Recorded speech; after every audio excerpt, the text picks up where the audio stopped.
is Farrow's Reach Station. We are under attack!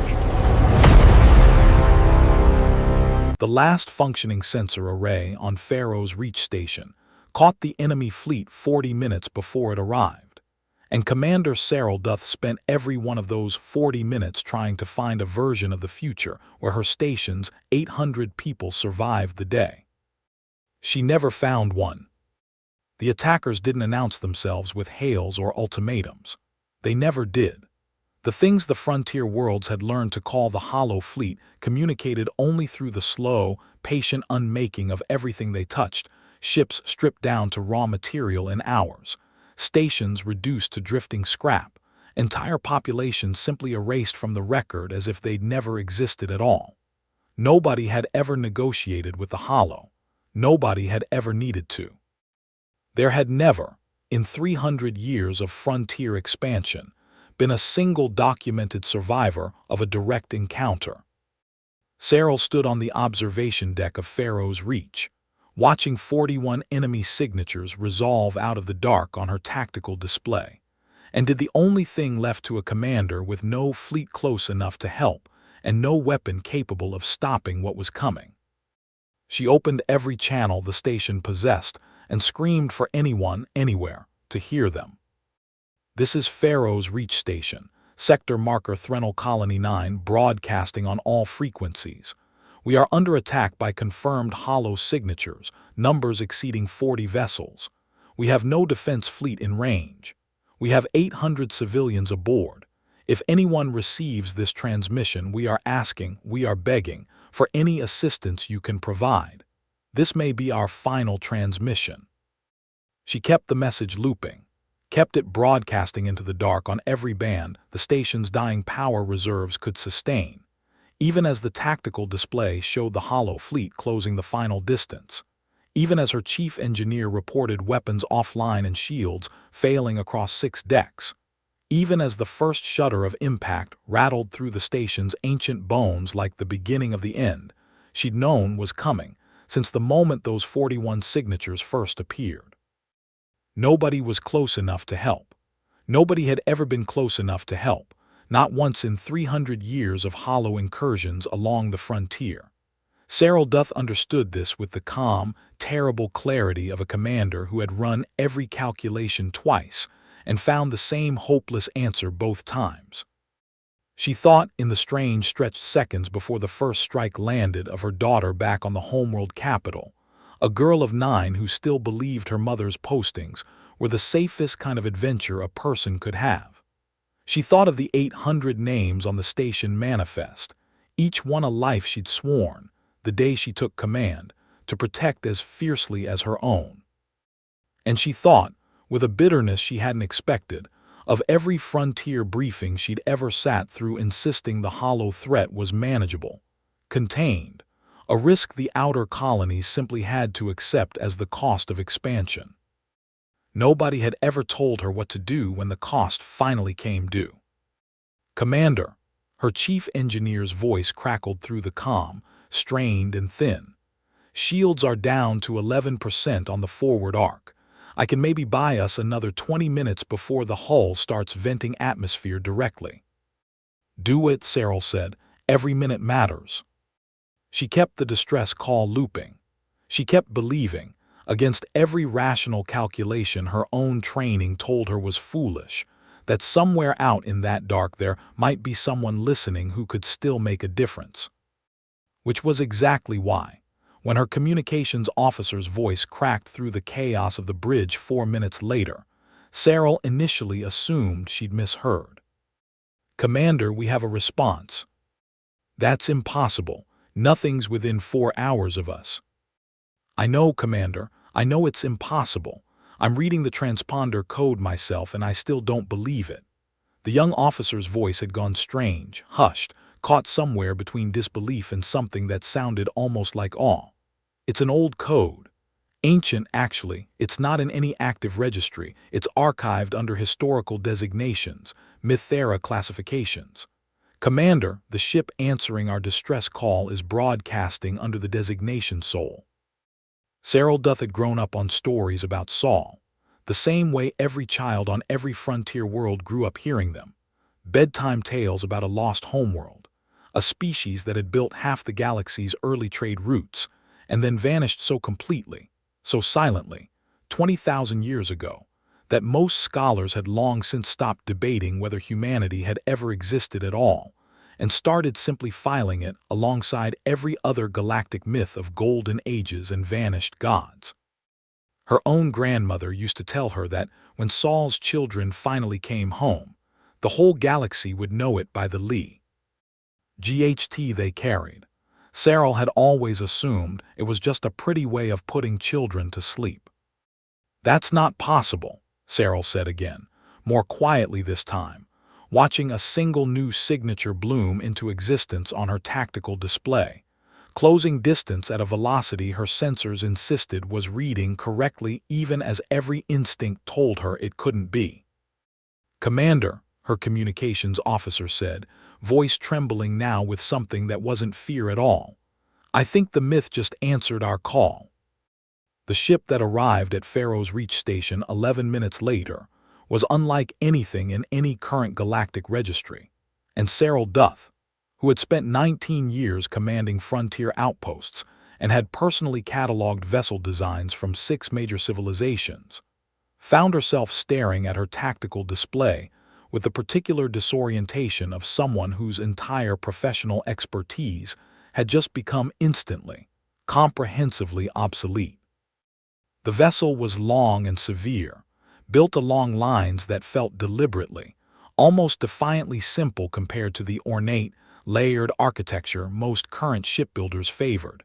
No unnecessary flourishes, no decorative plating, every visible surface serving some function Serel couldn't immediately identify. It carried no visible weapon emplacements that her sensors could detect, and yet it moved through the chaos of the Hollow Fleet's approach with a confidence that made her stomach tighten with a fear entirely separate from the one the Hollow themselves had already given her. "Commander," her tactical officer's voice had gone tight and strange. "The unknown vessel just engaged 3 Hollow ships simultaneously. I'm reading, Commander, I'm reading complete destruction of all 3 targets in under 6 seconds. I don't understand the weapon signature. It's not matching anything in our database." On the display, the Hollow Fleet's advance, relentless, unstoppable, exactly as it had been in every documented encounter across 300 years of frontier history, visibly faltered. Serel had never in her entire career seen a Hollow Fleet falter. "Open a channel," she said, her voice steadier than she felt. "If that's really what it claims to be, I want to hear its voice before I believe any of this is real." The channel opened a moment later, and the voice that came through carried none of the alien harmonics Serel had expected from something so wrapped in ancient myth. It sounded, disorientingly, ordinary, a human voice, if the old stories about that species' particular vocal range were accurate, calm and clipped in the specific way of someone entirely focused on the immediate crisis rather than the enormity of the moment.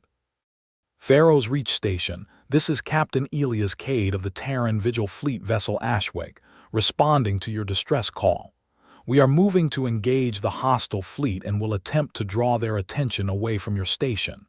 I need your status, casualties, structural integrity, remaining defensive capability.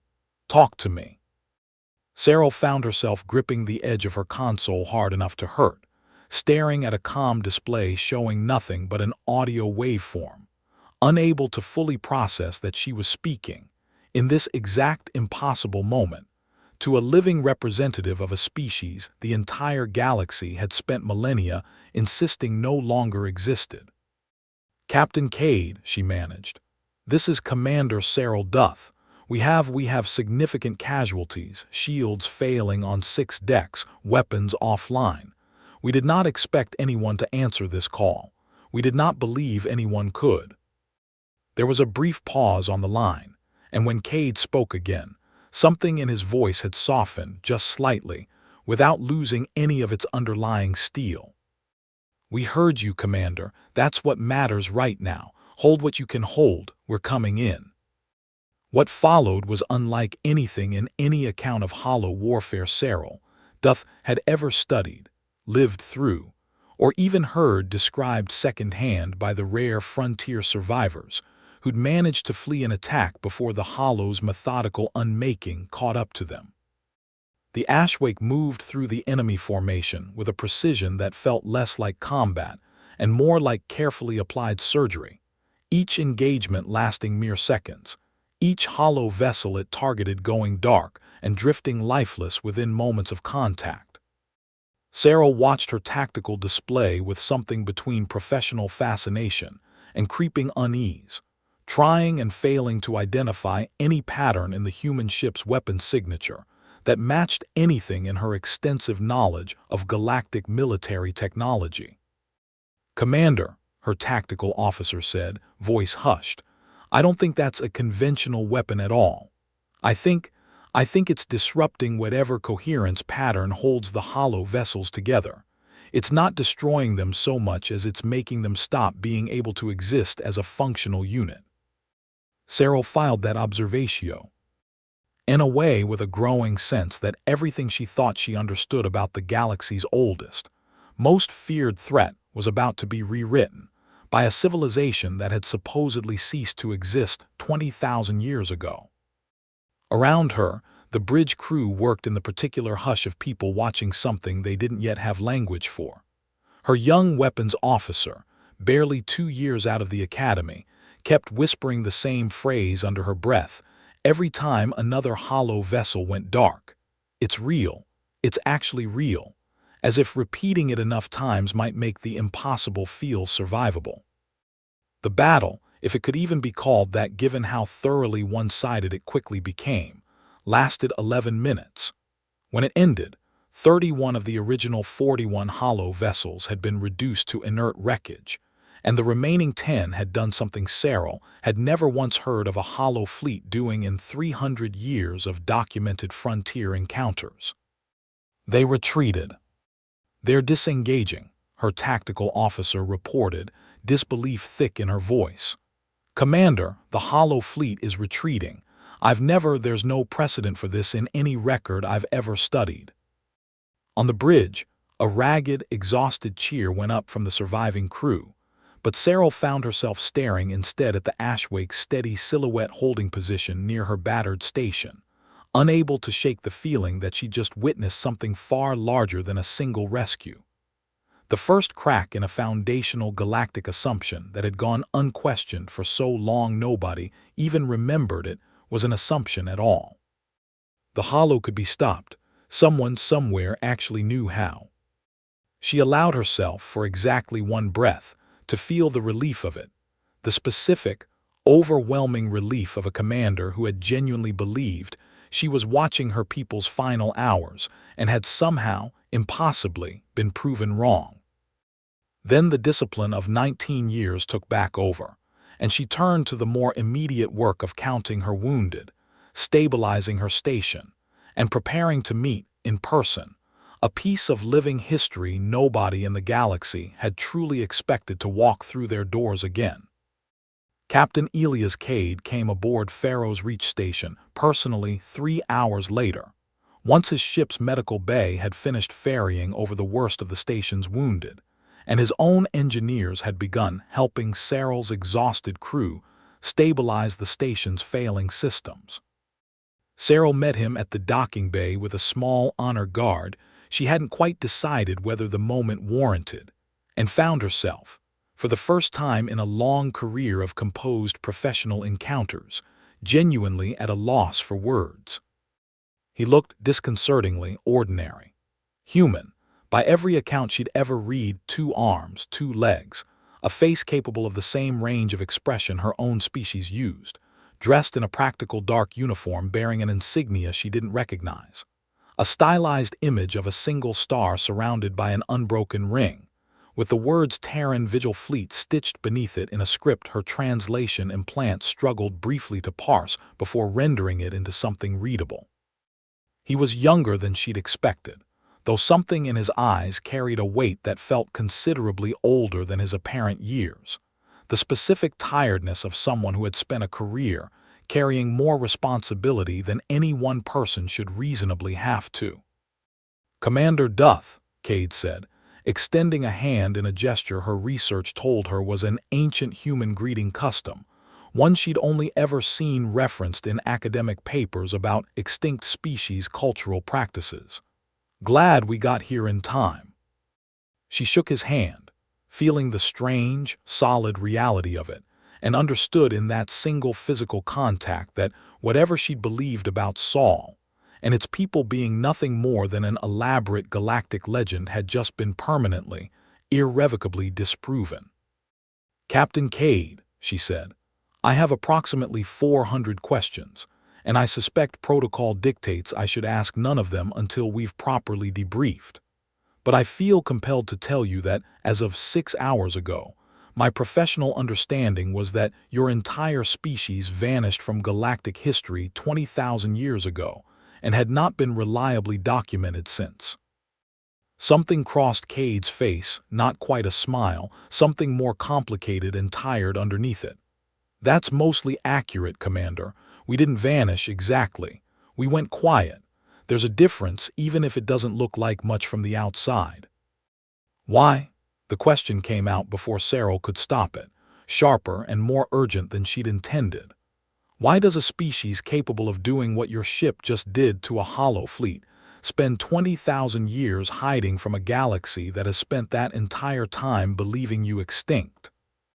Cade's expression settled into something grave, something that carried the particular weight of a story he'd clearly told before, and never found easier in the retelling. "Because the Hollow found us first, Commander. 20,000 years ago, before anyone else in this galaxy even knew what they were, and it nearly finished what it started." He glanced around the docking bay at the visible damage still being repaired, at the exhausted station crew moving wounded through the corridors, and something in his posture softened slightly.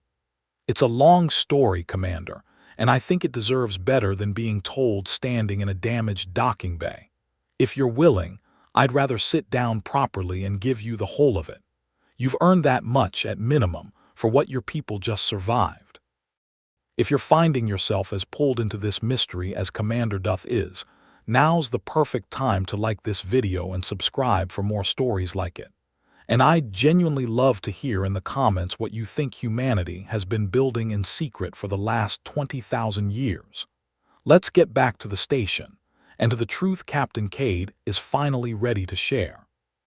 The full account, which Cade shared over the following 2 days aboard Farrow's Reach Station, as its systems slowly stabilized, and its wounded slowly healed, painted a picture of galactic history so fundamentally different from anything in the accepted record that Serel Doth found herself, more than once, having to simply sit with the scale of it before she could keep listening.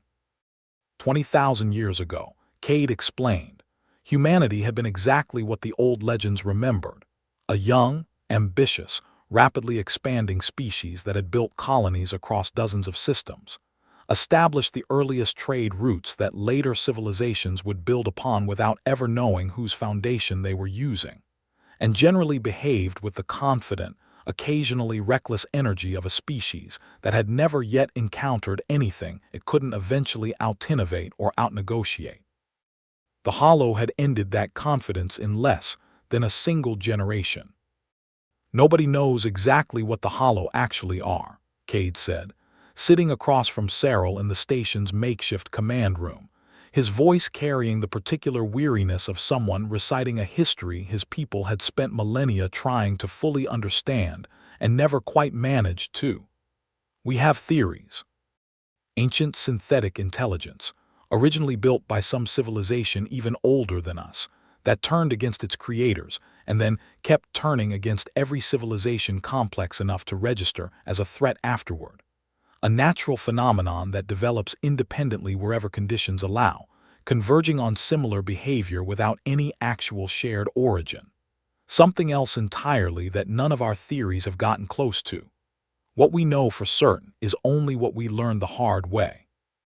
The Hollow doesn't negotiate, doesn't communicate, and doesn't stop once it identifies a target civilization, until that civilization either finds a way to fight back or ceases to exist. And humanity found a way to fight back, Serel said quietly. Humanity found a way to survive, Cade corrected, something raw underneath the careful precision of his voice. There's a difference, and it cost us almost everything to learn it.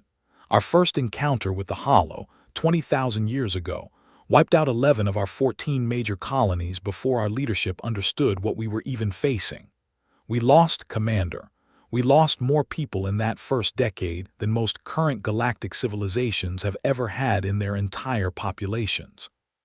Whole worlds gone, the same way your outpost would have gone if we hadn't answered your call. Serel thought of the station's own casualty reports, painful enough at 800 souls at risk, and tried and failed to properly comprehend a loss measured across entire worlds. There's a memorial back on our home territory, Cade continued, his voice quieter now. A single wall, kept exactly as it was built 20,000 years ago, with the names of every documented life lost in that first Hollow War. It's the longest wall any of us have ever built. Every child in our territory walks past it at least once before they're old enough to understand what it means. I walked past it my entire childhood without truly understanding it either, until I was old enough to read the dates and realize how much of our history it actually erased. We made a choice in the aftermath, Cade went on. A hard one, argued over for years by people far wiser than me, long before I was ever born. We could keep expanding outward, keep building the kind of visible, sprawling civilization that had first drawn the Hollow's attention, and risk drawing them back before we'd found any real way to stop them. Or we could go quiet. Consolidate everything that remained of us into a single defensible region, hidden as thoroughly as 20,000 years of dedicated effort could manage, and spend however long it took studying the Hollow, learning them, building something capable of actually fighting back, before we ever revealed ourselves to the wider galaxy again. You chose to disappear. We chose to become a myth on purpose, Cade said. It wasn't cowardice, Commander, whatever anyone in this galaxy eventually decided to believe about us. It was the only strategy that gave the rest of humanity a chance to survive long enough to actually finish the fight the Hollow started. 20,000 years is a long time to wait for a war you know is coming eventually. It's also, apparently, exactly long enough to build something capable of finally winning it. Serel sat with that for a long moment, turning it over against everything she'd been taught in her academy classes about the great vanished civilizations of galactic antiquity, all of it filed neatly under cautionary tales about hubris and collapse. Nobody had ever taught her that one of those vanished names might simply have been waiting, patiently, deliberately, for 20,000 years, to come back stronger than it had ever left. How many of you are there now, she asked, after 20,000 years of hiding? Cade's expression flickered with something she couldn't quite read, pride maybe, tangled up with an old, careful caution that clearly still governed how much of his people's true strength he was willing to share with someone he'd known for barely 2 days. More than you'd expect, fewer than we'd like, given what we still believe is coming. I'll leave it at that for now, Commander, if you don't mind. Some things 20,000 years of habit don't let go of easily, even when the reason for the habit is standing right in front of me looking like it might finally be worth changing.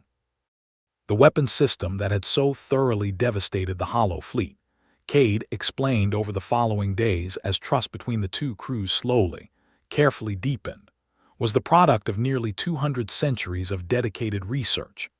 A field humanity's isolated civilization had come to call resonance disruption, built on principles so far removed from conventional weapons technology that Serel's own military academy training offered almost no useful framework for understanding it. The Hollow aren't individual ships in the way you'd normally think about a fleet, Cade explained, walking Serel and her senior officers through a holographic diagram aboard the Ashwick during one of several increasingly candid briefings.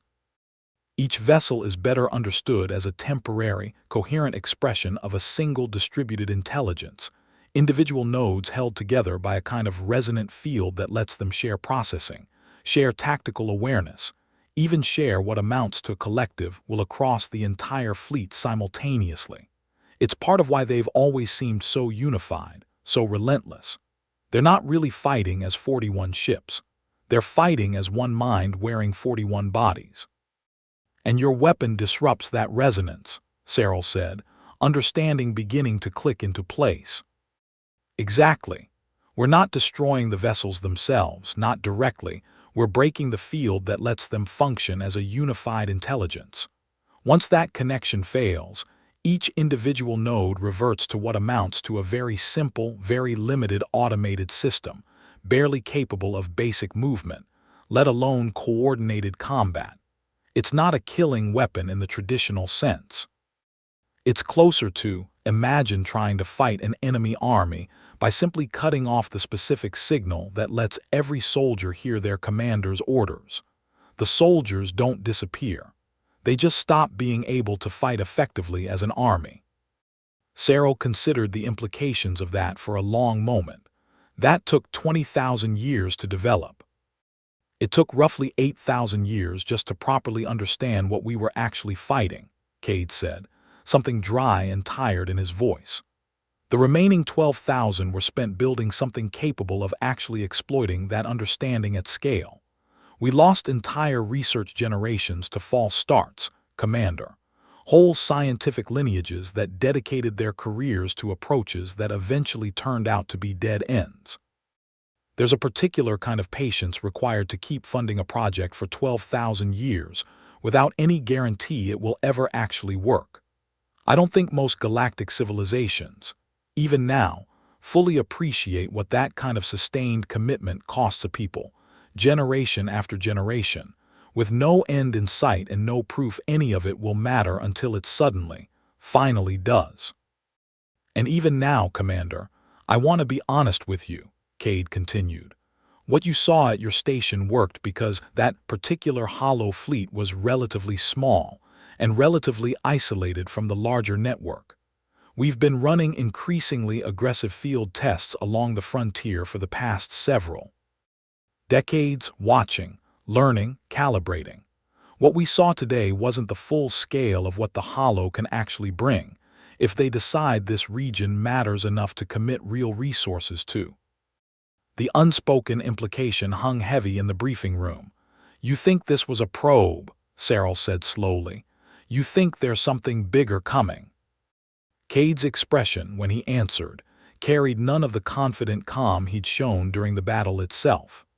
I think, Commander, that a hollow fleet retreating rather than fighting to total destruction is something my people have almost no historical precedent for either.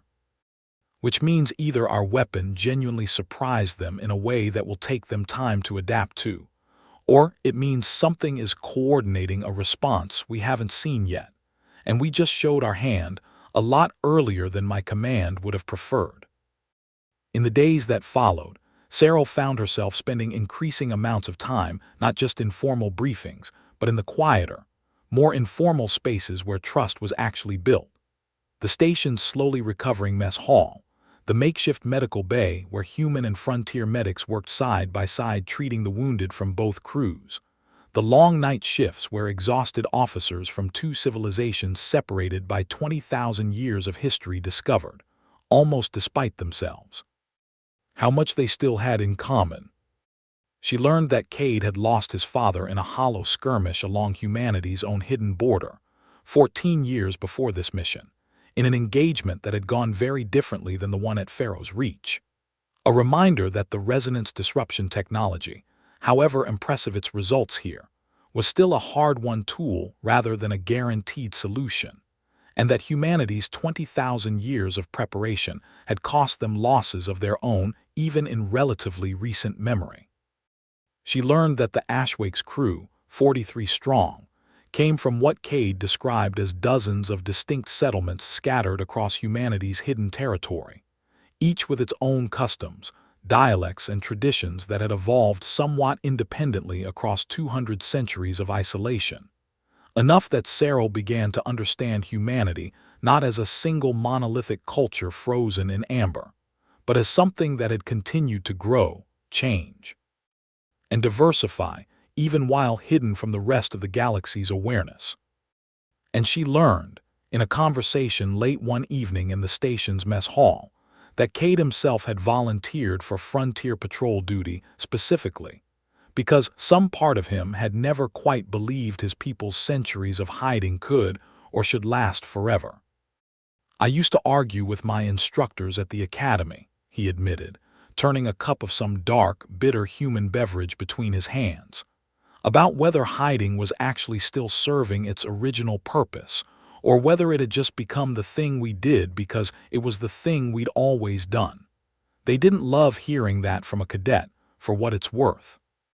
But some part of me always believed that eventually, someone out there was going to need help badly enough that the choice would stop being ours to keep making quietly. I just didn't expect to be the one standing here when it finally happened. "For what it's worth," Serel said, "I'm glad it was you." Cade looked up at that, something unguarded crossing his face for just a moment before the familiar careful composure settled back over it. "So am I, Commander. So am I."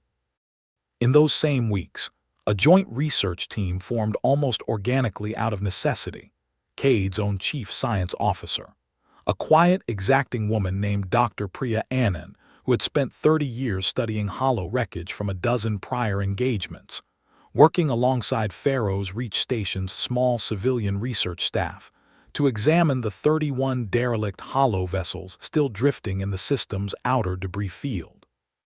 Serel visited the makeshift research bay more than once during that period, drawn by a commander's need to understand exactly what her people had survived, and found herself, each time, unsettled by what the joint team was slowly uncovering. The hollow wreckage, stripped of the resonant field that had once animated it, revealed an internal architecture unlike anything cataloged in any known galactic engineering tradition. Components that seemed to serve no discernible mechanical purpose, until Dr. Anand's team realized, after weeks of careful study, that they functioned less like machinery and more like something closer to a nervous system.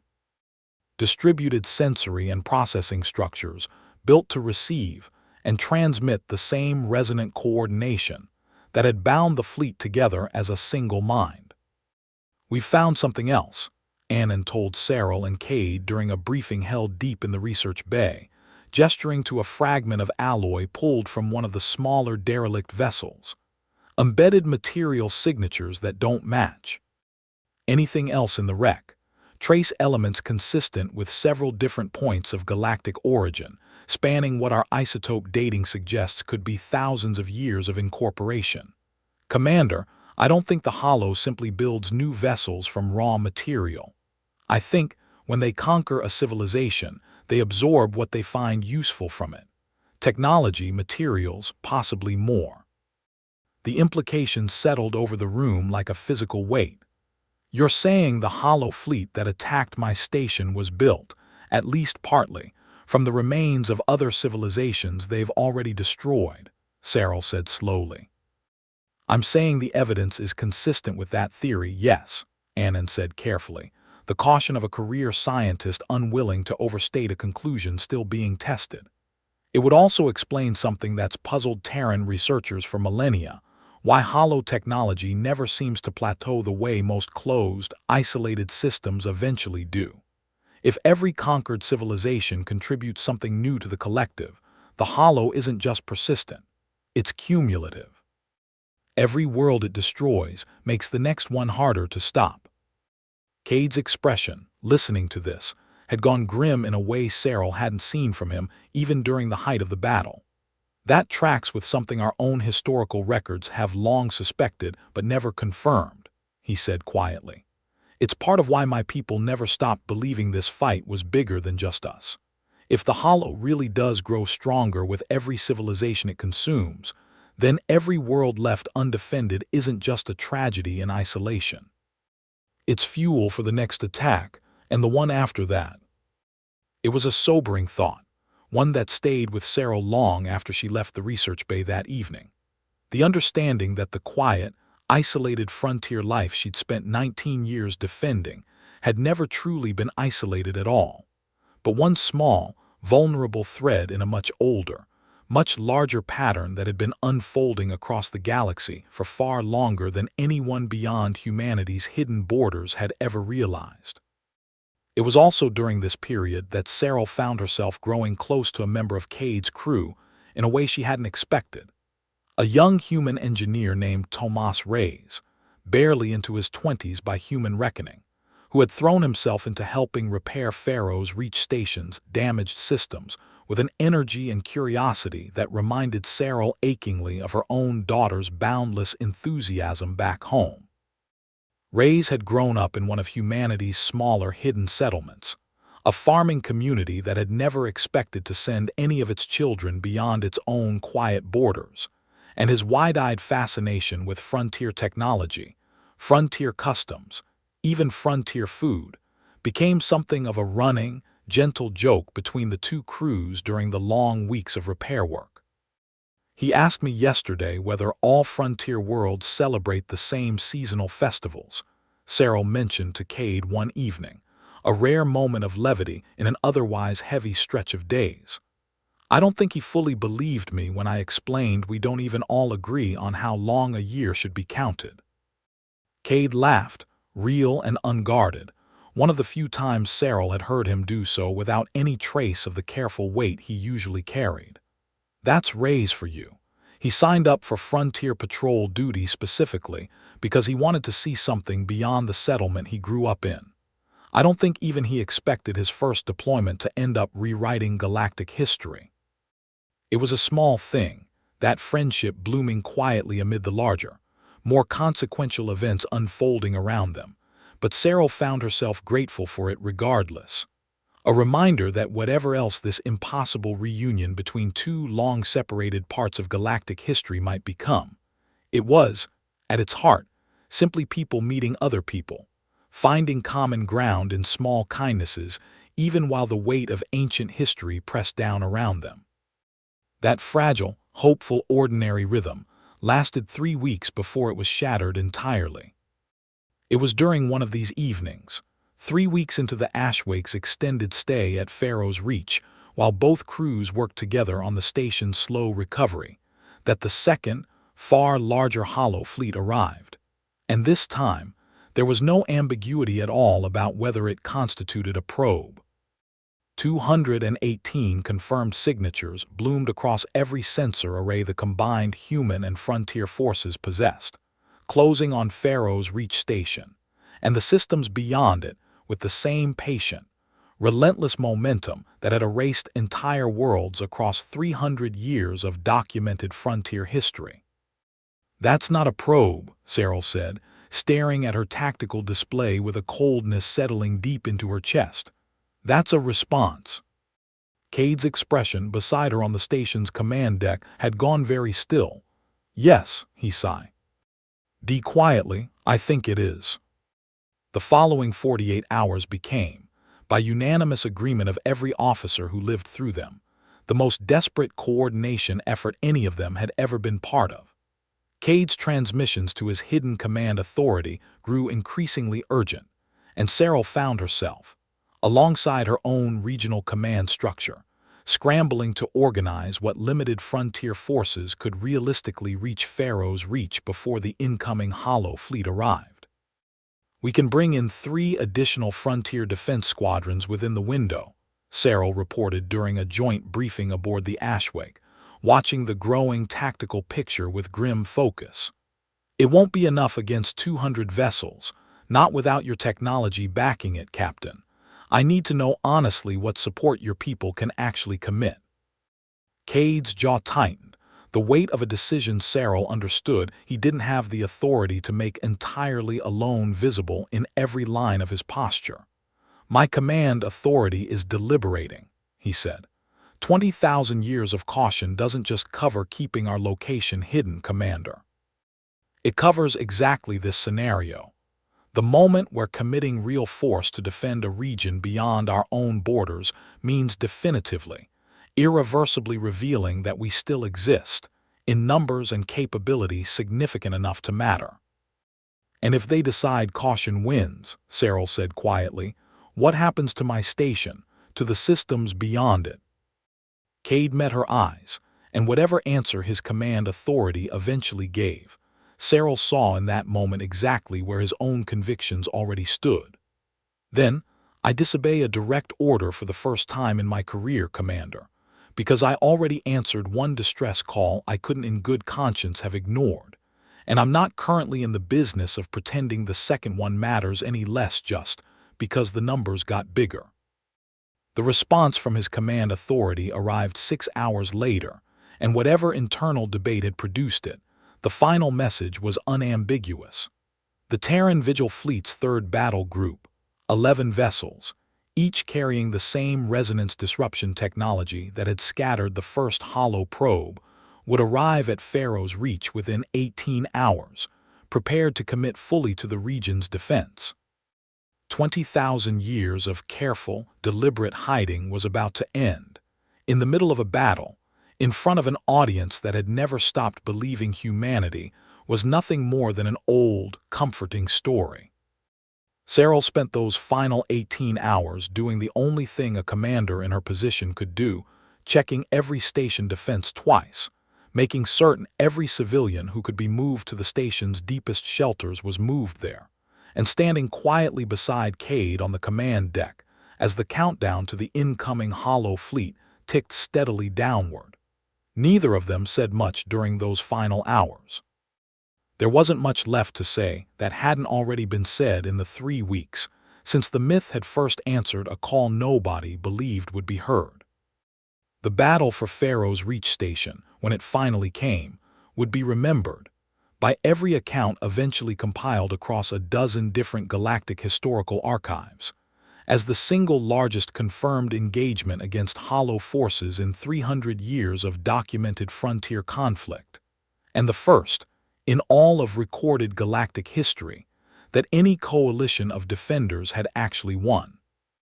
The combined force assembled to meet the incoming hollow fleet was, by any conventional military standard, still badly outmatched: 11 human vessels, 3 frontier defense squadrons, and Farrow's reach station's own battered, hastily repaired defenses, arrayed against 218 confirmed hollow signatures, closing with the same patient, unstoppable momentum that had erased so many worlds before this one.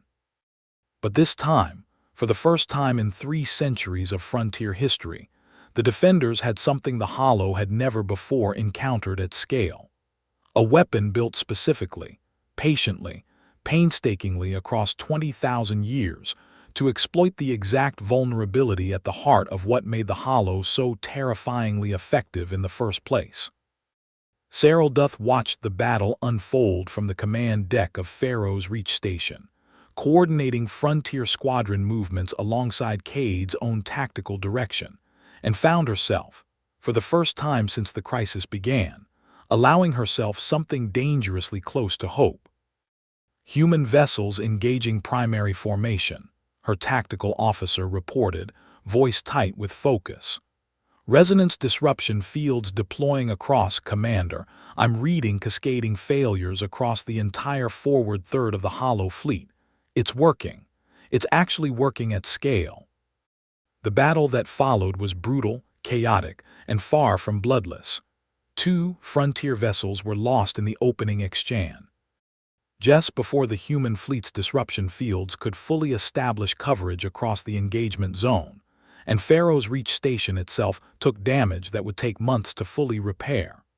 Serel watched the names of her own lost crew scroll past on the casualty display and forced herself to keep her voice steady as she continued issuing orders, because that was what command required, even in the moments it cost the most. The hollow fleet, faced for the first time at scale with a weapon capable of unraveling their fundamental coordination, began to exhibit behavior no frontier commander had ever documented: fragmented, uncoordinated strikes from individual nodes that had lost connection to the larger collective, small pockets of the fleet, continuing to fight with a kind of desperate, disconnected persistence, even as the greater formation collapsed around them.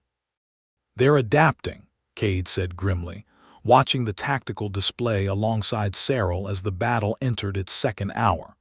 "Or trying to. Whatever's coordinating this fleet is throwing everything it has at maintaining cohesion. I don't think it's ever faced a threat to its unity like this before." As the hours wore on, the pattern that had first emerged during the initial probe repeated itself at a scale nobody watching had ever imagined possible. Hollow vessel after hollow vessel losing coherence, falling dark, drifting lifeless as the resonant field that had once bound 218 ships into a single terrible, unified will finally, comprehensively fractured apart. It was during the battle's final hour, as the last coordinated hollow resistance began to collapse entirely, that Cade's own vessel took a critical hit, a desperate, final strike from a hollow formation that had somehow adapted mid-battle, finding some way to briefly resist the disruption field long enough to land a devastating blow against the Ashwake's primary systems.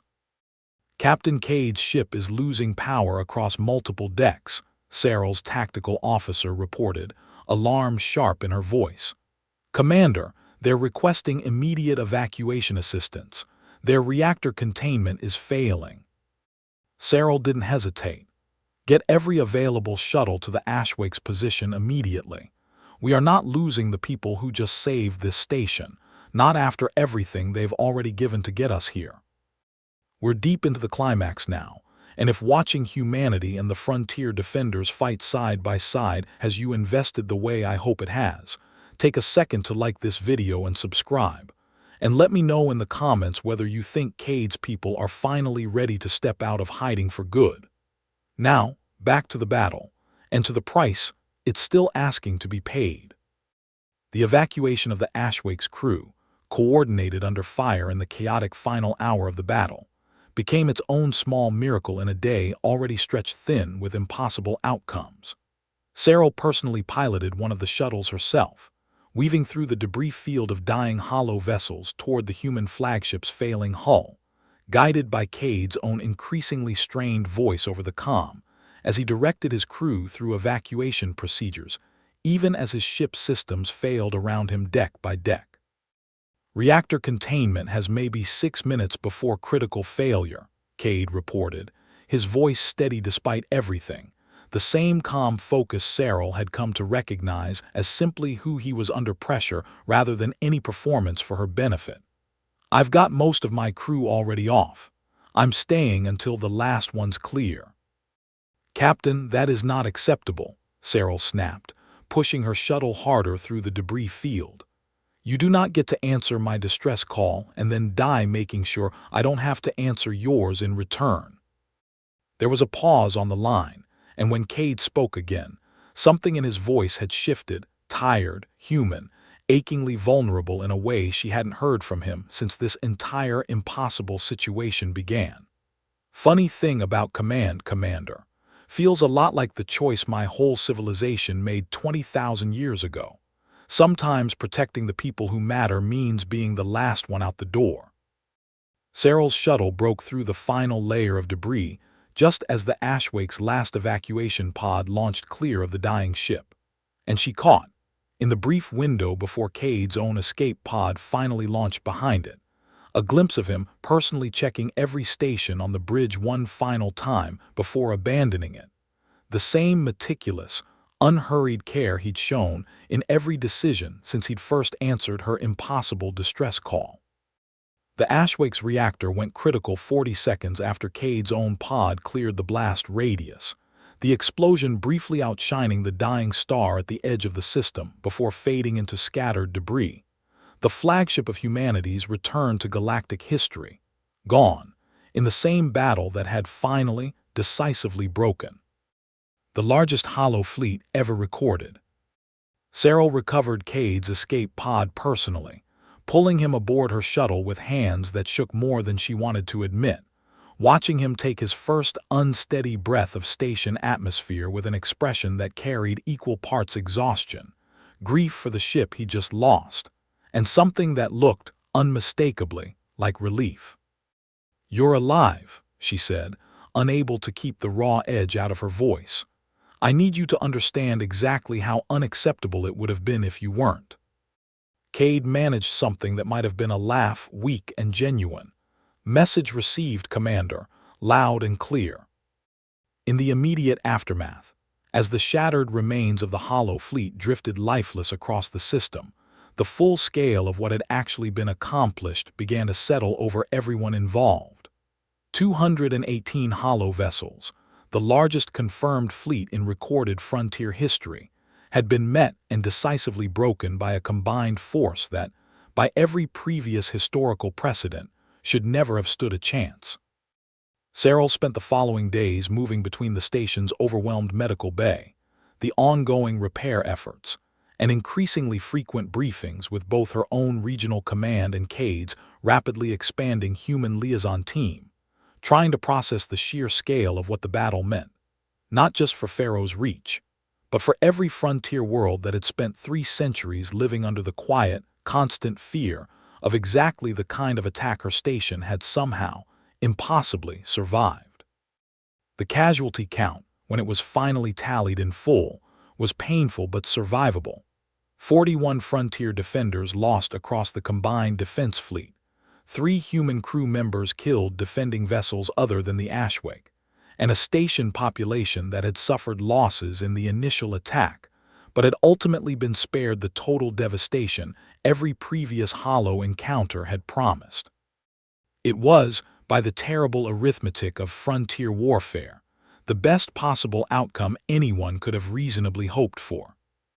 Word of the battle spread through frontier communication networks faster than any official statement could manage, and within days, Farrow's Reach Station found itself fielding transmission requests from a dozen neighboring systems, each desperate for confirmation of what had rapidly become the most significant piece of galactic news in living memory.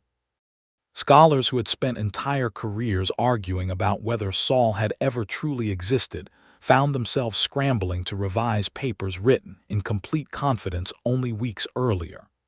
Regional authorities who had never once budgeted for the possibility of humanity's return began urgent, chaotic deliberations about what diplomatic protocol even existed for a situation nobody had seriously prepared for.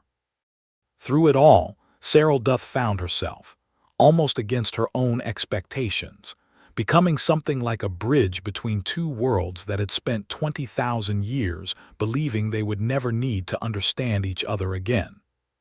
Your command authority is going to have some difficult conversations ahead of them, Serel said quietly, standing beside Captain Elias Cade on Farrow's Reach Station's observation deck a week after the battle, both of them watching a dying star cast long shadows across a battlefield that would be studied and remembered for generations to come. 20,000 years of careful hiding, undone in a single battle broadcast across a dozen frontier communication networks. The whole galaxy knows you exist now. There's no putting that back in the box. I know, Cade said, and there was no regret in his voice at all, only a kind of tired, hard-won acceptance. I think, honestly, some part of my people has been waiting 20,000 years for exactly this moment, even if nobody was quite ready to admit it out loud. You can only hide for so long before hiding stops being a strategy and starts just becoming who you are. I don't think that's who we want to be anymore. I don't think it ever really was. What happens now? Cade was quiet for a long moment, considering the question with the same careful weight he seemed to bring to everything. Now, I think, my people finally get to decide what kind of civilization they want to be when the rest of the galaxy is actually watching again. That's not a small thing, Commander.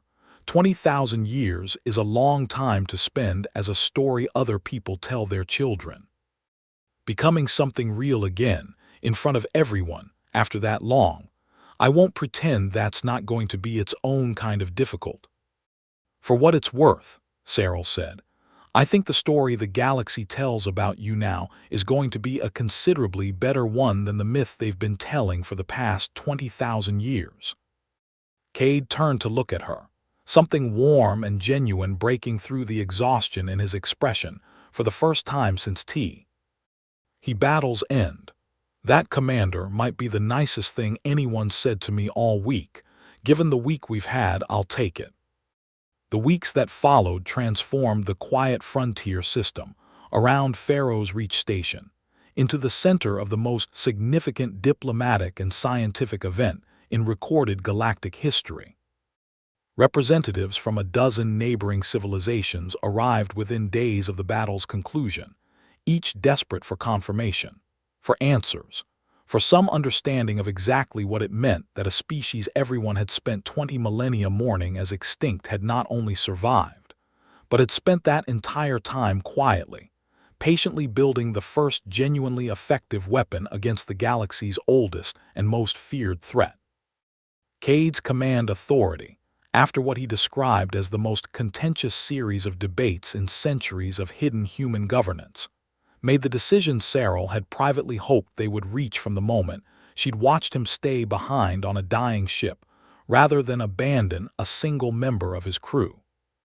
Humanity would step fully back into galactic visibility, not as a conquering power returning to reclaim old territory, and not as a fearful hermit civilization forced out of hiding by circumstance, but as a partner, offering both their hard-won knowledge of the Hollow and their determination to make sure no other civilization ever had to face that threat as unprepared as humanity itself once had. The first formal delegation from humanity's hidden home territory arrived at Farrow's Reach Station some months later, a modest fleet of 6 vessels bearing officials whose careful, measured formality couldn't quite hide the emotion underneath it. The particular weight of representatives from a civilization that had spent 20,000 years wondering whether this exact moment would ever actually come, and now finding themselves living through it. Serel stood at the head of the station's own honor guard to receive them, feeling the strange, humbling privilege of representing the very first frontier world humanity's return had touched. The negotiations that followed, spanning the better part of a year, established what would eventually become known across a dozen star systems as the Vigil Accord, a growing alliance dedicated to sharing the resonance disruption technology, coordinating frontier defense, and ensuring that the terrible silence the Hollow had once enforced across so many worlds would never again go unanswered. It was not, Serel came to understand through countless long sessions in the negotiation chambers, a simple or uncomplicated process. Old suspicions on both sides had to be worked through carefully. Humanity's 20,000 years of caution didn't dissolve overnight, and the frontier world's own long habit of assuming they were entirely alone against the Hollow took time to unlearn as well. But session by session, agreement by agreement, something genuinely new began to take shape, not a return to some mythic golden age, but the deliberate, hard-won beginning of something the galaxy had never quite had before. Cade remained at Farrow's Reach throughout most of that year, assigned as the Terran Vigil Fleet's primary liaison to the growing coalition, and Serel found herself, more often than either of them probably would have predicted at the start of this whole impossible ordeal, genuinely grateful for his continued presence, not merely as a diplomatic necessity, but as the steady, familiar anchor of someone who had stood beside her through the worst day of her career and never once wavered. The hardest negotiations, Serel came to learn, weren't the ones over technology sharing or defense coordination, straightforward matters compared to the deeper, more delicate questions that inevitably followed a species stepping back into a galaxy that had spent 20,000 years quietly deciding what it believed about them in their absence.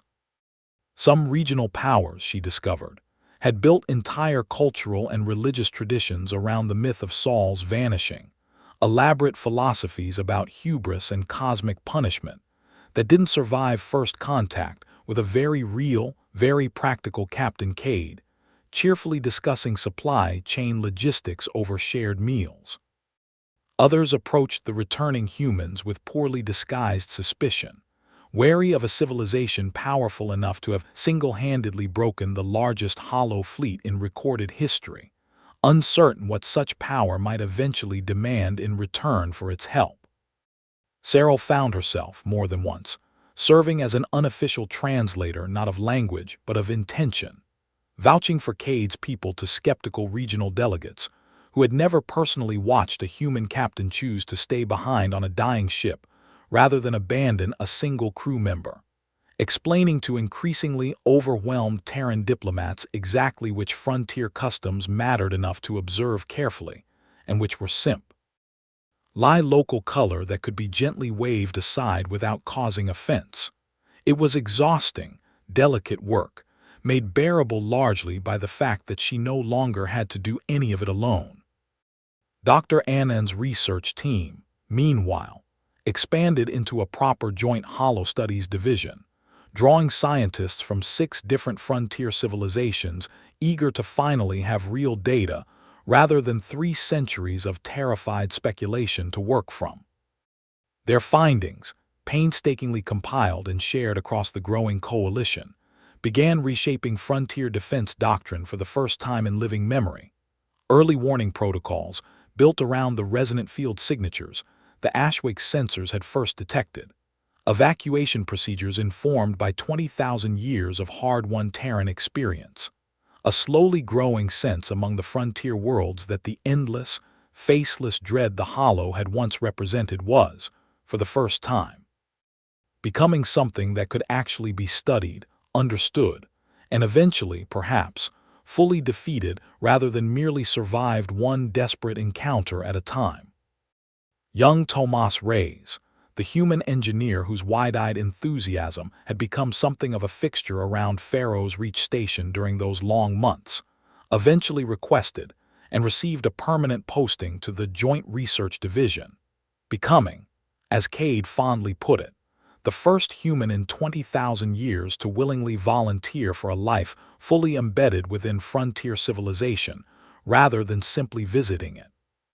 Serel's own daughter, upon hearing the whole story relayed during one of her rare calls home, had apparently declared with the uncomplicated confidence of a 9-year-old that she intended to become a holo researcher herself when she grew up, a declaration that made Serel laugh for the first time in what felt like months when Cade relayed his own amused reaction to hearing it secondhand. Not every thread of that first year resolved neatly. 2 frontier systems, still deeply skeptical of the sudden reappearance of a civilization powerful enough to have single-handedly reshaped galactic military doctrine, declined to join the growing Vigil Accord outright, preferring to observe from a cautious distance before committing their own worlds to an alliance still very much in its infancy. Cade took the setbacks with the same measured patience he brought to everything, reminding Serel more than once that trust built over 20,000 years of silence couldn't reasonably be expected to fully repair itself in a single year, however remarkable that year had been. "We'll get there," he told her, during one of their now regular evening conversations on the station's observation deck. "Maybe not with everyone, not right away, but I'd rather build something real and slow than something fast and hollow, if you'll forgive the word choice." Serel had laughed at that, tired and genuine. "I'll allow it, Captain, just this once." She stood beside Captain Cade nearly a year after that first impossible distress call, both of them a little older, a little more weathered by everything the past months had demanded of them, watching the newest human delegation's flagship settle into orbit above a station that had nearly been lost entirely before a myth had answered an impossible call and changed the shape of the galaxy's history in the process. 20,000 years of silence, Serel said quietly, and it only took one desperate distress call to end it. "Turns out that's usually how it goes," Cade said, something gentle and hopeful in his voice that hadn't quite been there before the battle, before the loss of his ship, before everything they'd both survived together to reach this moment. "You spend so long being careful, being quiet, being afraid of what happens if you're finally seen again. And then someone out there needs help badly enough, and it turns out the choice was never really that complicated after all." Serel thought of the desperate transmission she'd sent into the dark months ago, never truly expecting an answer, and of the impossible, myth-shaped ship that had come anyway. "For what it's worth," she said, I'm glad the myth finally answered. Somewhere beyond the station's viewport, across a galaxy that had spent 20,000 years quietly certain that humanity's story had already ended, an old legend was only just beginning to write its next chapter. And for every world still out there in the dark, still waiting for a call to be answered, that meant one thing above all else. The silence was finally, truly over, and whatever the galaxy still had left to discover about the species it had once dismissed as nothing more than a story, one truth had already been proven beyond any further doubt.